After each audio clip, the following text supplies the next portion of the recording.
Ladies and gentlemen, Paul Leslie presents. And now your host, Paul Leslie. Welcome the Reverend Jerry McCollum to the show today. Reverend Jerry McCollum is the foreman for Vertical Smile, the self-proclaimed kings of stooge rock. Welcome, Jerry. Thanks, Paul. First of all, tell us, what exactly is Vertical Smile? Vertical Smile is basically Jeff Pike and me, and it started as Jeff and I used to sit around making up funny lyrics like every adolescent boy does to songs that you hear on the radio, and then it just sort of grew from there into the things that only Jeff and I think are funny, which, some of the songs on the CD reflect that. We just do a lot of things that only we think are funny is kind of the tagline for Vertical Smile. Stooge rock's a Frank Zappa term, and Frank used it to describe his rare and genius brand of comedic rock, and ours is like we say, a 13-year-old boy's brand of comedic rock. So how exactly did you obtain the title of Reverend? Well, watching TV, you see a lot of the Reverend this, the Reverend that. There's a lot of guys parading across the screen that they're the Reverend this and Reverend that, and I'm sitting there watching that with my wife going, what makes these guys reverends? They didn't go to seminary. They're not divinity grads. If they can be a reverend, I can be one too. So I found the Universal Life Church in Modesto and wrote them and said, all right, how do I do this? The next thing you know, I am one. All right. So what exactly, for those who are not familiar with Vertical Smile, what is the Jeff and Jerry Show? The Jeff and Jerry Show began as a series of little stories that I wrote about basically Jeff and his lifestyle. And of course, you have to know Jeff Pike to understand why I would waste any time on that. But Jeff Pike has this sort of unique lifestyle, as people who listen to Radio Margaritaville might understand.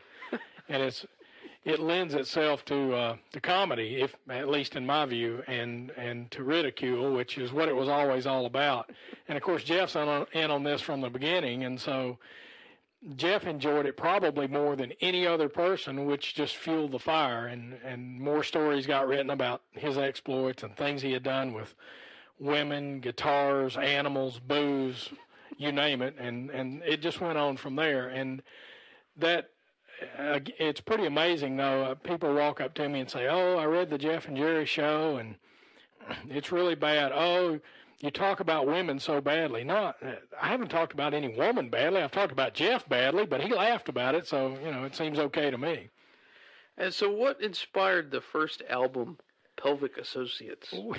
We had been putting together parody songs for some time, and Jeff just basically came and said, we need to put this out.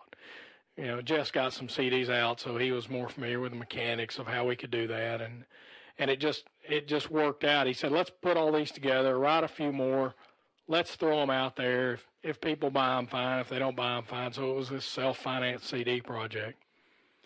So tell me, there's some kind of magical place out there called Spondivets. What exactly is Spondivets? Well, Spondivets is one of the absolute mondo bars in the Atlanta area. There was Spondivets Airport forever. It goes back beyond my time. I have no idea when they started. And there's one in Cumming now that's just as legendary but newer. And Spondivets is where we would meet up for lunch, and basically a song might come on the radio and we would think of some way to turn the lyrics around and talk about parodies, talk about what's going on in Jeff's life, and he would tell me things he had done and some of his exploits, or maybe I should say who he has done. And I would just make up, think of songs that fit in, and made up things to fit in there. So a lot of the very first one is just about Jeff and his exploits and all the things he's done. And like we always said, one, you have to know us, and two, only we think it's funny anyway. So the first track on Pelvic Associates is Mental Health Lunch, which is a parody of the Brady Bunch song. Is that tied in with Spondivets? Well, the mental health lunch has become an institution, and we like to think we invented it, although I think we know that it's been all over the nation for a long time. The mental health lunch is what you see a lot of businessmen in bars at lunch, and they're sitting there just pounding at the bar, and you know what they're doing is they're having a mental health lunch. They've had all they can take, and it's just, I'm going to make some excuse. I'm going to the bar. I'm going to pound booze the rest of the day. That's a mental health lunch where it's, you've had all you can take. You got to do it for your mental health. And what about the Yoko Ono parody, The Ballad of Jeff and Jerry? Well, it was basically just trying to find a song where we could sort of tell the story, of the things we had done or the things we do, and we just sort of felt like it was a song that put some things together. And I understand you do a lot of Jimmy Buffett parodies. How did that? What gave you the idea to do that? Well, it's really I write parodies around songs I'm familiar with, and besides playing them myself, Jeff and A1A and that whole tie-in, you're just very familiar with Buffett music. But, Jeff Pike is such a big part of the whole Parrothead scene and the whole Parrothead lifestyle. So it's sort of all worked in if you're doing a parody of a Buffett song, which is part of the whole Parrothead thing, that you're going to do something about Jeff in there. That is, if you're in this circle, I realize that, people in Oregon have no idea what the hell this means. But that's kind of how that worked in together. We're just very familiar with all the songs. And Parrotheads were the people in Atlanta that, were listening to us anyway, so it kind of worked in together. So you mentioned Frank Zappa earlier. Tell me a little bit about Jeffy Brown Goes Down. Well, I'm a Frank Zappa fan, but not, no one's a fanatic like Jeff, fan being short for fanatic. But that's a song I'm pretty familiar with, again, from Zappa, and it was just, sometimes when you're listening to the original song, or when I'm listening to the original song, words occur to me that would fit in, and especially if I can think of a chorus or a tagline, then I'll on purpose take the original words and put them side by side and just make lines to fit the song. But it's always a song I'm familiar with. It wasn't really picked for any particular reason, except, again, it's one of the songs that Jeff always performed live when he wasn't with A1A. And you also do a parody of The Last Mango in Paris. Tell me a little bit about how that song came to be. Well, my old buddy, Big David Crane, and I were sitting around one time having a few beers, and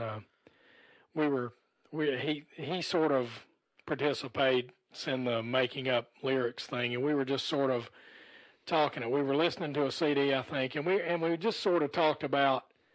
We were sort of kind of talking about Key West and how it had changed. From when you read in the Buffett days of Key West, how it was this funky hippie place, and now I've been there, and it's much more touristy and the way it is today. And we sort of imagined that if there were still some old grizzled locals sitting around, that they didn't like Buffett and all the stuff, they were blaming Buffett for doing this to their town. Oh, it was this very nice, funky place before he showed up. So we were, we just went from there. And, I went down to Captain Tony's. I wore my Buffett shirt, and they kicked my ass. And, it was that kind of thing, because they were all blaming Buffett for turning their town from this nice little funky place into this tourist trap. So that's it. It just expanded from there, and we kept writing words to fit Last Mango in Paris. And I understand that you're a big John Prine fan. Tell me how he made his, or how in a way he became evident on this album.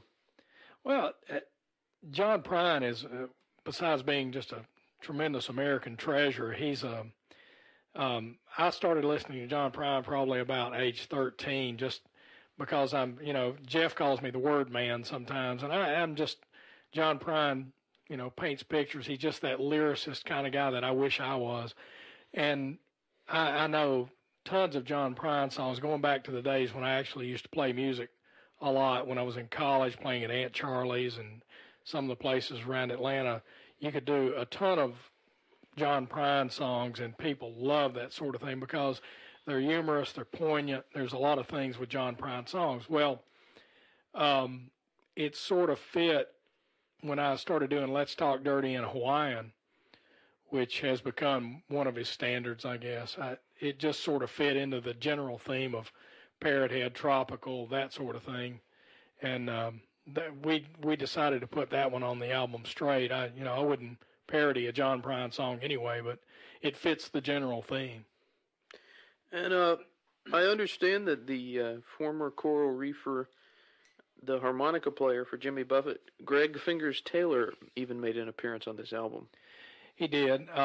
He laid down tracks that were used on Parrothead Saturday Night, and help me with that. You've got the CDs in your hand. Was it Beamer? Yes. Two of my favorite things about Fingers in the tracks on Beamer, when Jeff launches into the solo, you hear Fingers go, yeah, in the way only Fingers can do, which is just great. Fingers also heard a unreleased song called Keeping the Royalties, and called Jeff and told him it was just the funniest thing he'd ever heard in his life. So I wish he was a fan. I wish I could say he was a fan, but he has heard some of the music, and he's told Jeff how much he enjoys it. And tell me a little bit about that song, Parrothead Saturday Night. Well, it just fit. It's a party song. Livingston Saturday Night is a great party song. Parrotheads are party people, so that it fits the whole thing. And, you got your trying to put the whole scene in perspective. You got your manatee tattoos, aloha shirts.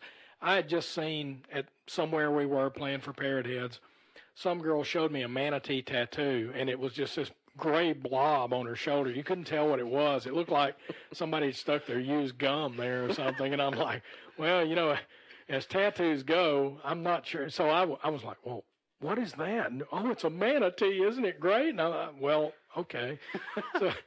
so, that was sort of one of the little things that didn't make any sense to me. So, you got your manatees, tattoos, aloha shirts, better get ready to drink till it hurts. I mean, that's what hanging around the Atlanta Parody Club is really all about. I know they do the service things and they do a lot of good, but, I'm around them during the party times, and that's what it's all about. Get home just in time to throw up in the sink. So there even is a second live album called Live at the Keys, and it's even more over the top. Tell me about how Live at the Keys came to be. Well, Jeff had been playing at the Keys, which is this little bar right outside the gates of the Air Force Base in Montgomery, and the owner and Jeff, know each other pretty well, and Jeff started talking to him about it and said, you ought to let us record a live album here, and the guy was all for it. He just thought it was a great idea and even financed the project, which, of course, is wonderful for us, right? So we went down, Chaz and Coney and Jeff and I, we went down, got some songs ready, and went down and recorded right there in this funky little bar in Montgomery. It was great. And what about the song Our Favorite Drinks, which is a parody of favorite things from The Sound of Music? How in the world? Well, everybody loves The Sound of Music, especially our generation. You know those songs by heart. And I can't remember now how that occurred to me, except these are a few of our favorite things. I'm sure at some point it hit me, these are a few of our favorite drinks. So from there it was just, I looked up the bartender's guide on the internet with a couple of thousand drink names, and I just found drink names that would fit. And really like great songwriters say, these things just write themselves. It just fell into place pretty quickly. And we can't leave out the masterpiece, He Thinks He'll Leave Her. Please do tell us about that. Well, there's a couple of things about that song. Again, that song gets a bad rap. It's terrible. He's saying he's going to leave her, and they're not listening to the words. What got me going on that is I was watching TV, and I guess it must have been CMT or something, there was the Mary Chapin Carpenter video of He Thinks He'll Leave Her, or He Thinks He'll Keep Her. And she was doing it live and with Patti Loveless and all these female country music stars. And the camera kept cutting to the women in the audience, and they were just, it was an anthem for them. For some reason, it was an anthem for them. Now, if you listen to the story of her song, I don't know why these women think this is some sort of anthem, but they were just going, oh, this is so great. And it was almost like, I mean, they were really pumping their fists, almost like an in-your-face thing. And I'm going, what is that all about? So I started thinking about it. Now, wait a minute. Here's a woman who apparently got just what she wanted with marriage and kids, and they had this picture postcard thing, and then all of a sudden she meets him at the door, and I don't love you anymore. Well, I said, that just doesn't make any sense to me. So we decided to turn this around and look at it from the other point of view, which is, the guy gives her everything she says she wants, and then all of a sudden she doesn't want it anymore. So that's how that thing came about. I really like that. I realize I wrote the words, but I really like that because it kind of turns that story around and says, wait a minute, I gave you everything you wanted. I thought this was your dream, and I tried to make it happen, and then all of a sudden you're meeting me at the door saying, well, too bad. So it's kind of a, it's an all in fun, but it's kind of a thing where you're going, that story in the original song just doesn't make any sense to me. And so I turned it around and kind of told it from the other point of view. The other thing that's particularly, when you listen to that song, Chaz McDonald's guitar work is just him. He's the one that makes that with the octave runs and all that. That guitar work just blows me away every time I listen to it. And you have to tell us about I'll Never Fall in Love Online. Well, that's one of those that came about due to a story I was told about a guy that, is the chat room thing, and he's on the chat room, and Jeff told me about, and it was, I can't remember which one of his many acquaintances it was, but this guy meets this girl in the chat room, and they're talking, and of course she's gorgeous, and she's this, and she's that. And then when he meets her, she doesn't exactly live up to her billing. And it just sort of came from that, in this day of internet dating and internet chat rooms, it's here's what you think you're getting, and here's what you're going to get. And you have to tell us about the parody of A Pirate Looks at 40. Jeffy thinks he's 20. I can't remember how that occurred to me exactly. I think it was, I thought of the line, when I was listening to the song one day, I thought of the line, Jeff thinks it's okay to do them when they reach 3 feet tall or something like that.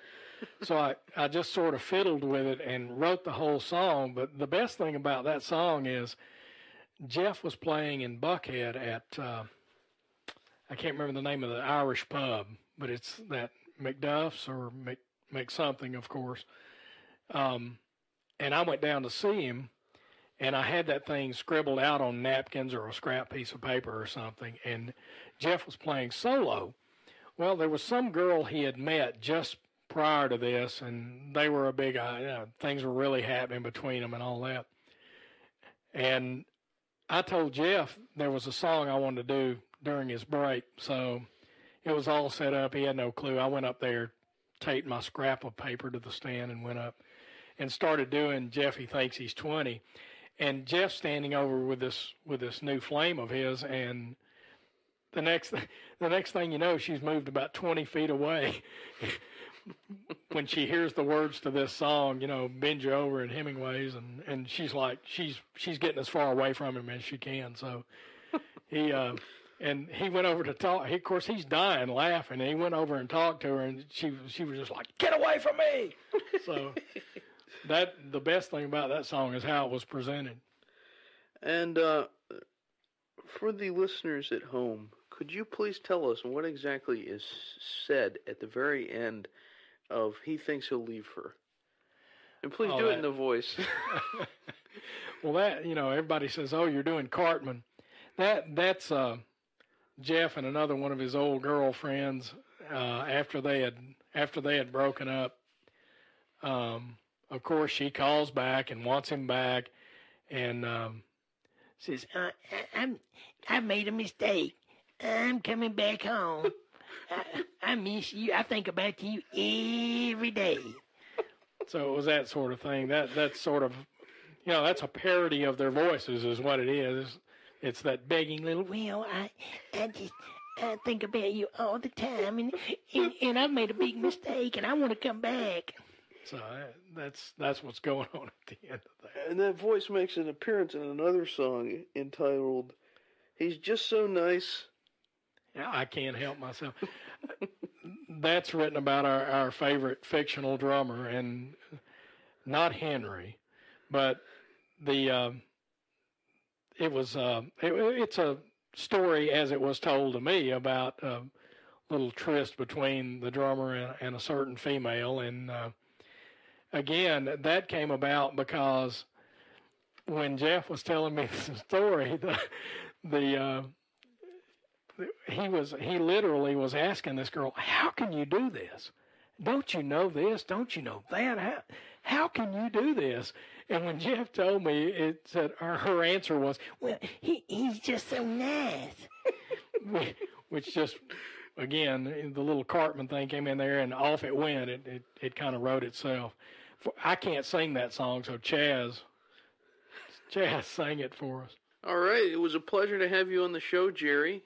Get in touch with him if you want to get married. Of course, there will be a fee. Thanks, Jerry. Thank you so much, Paul.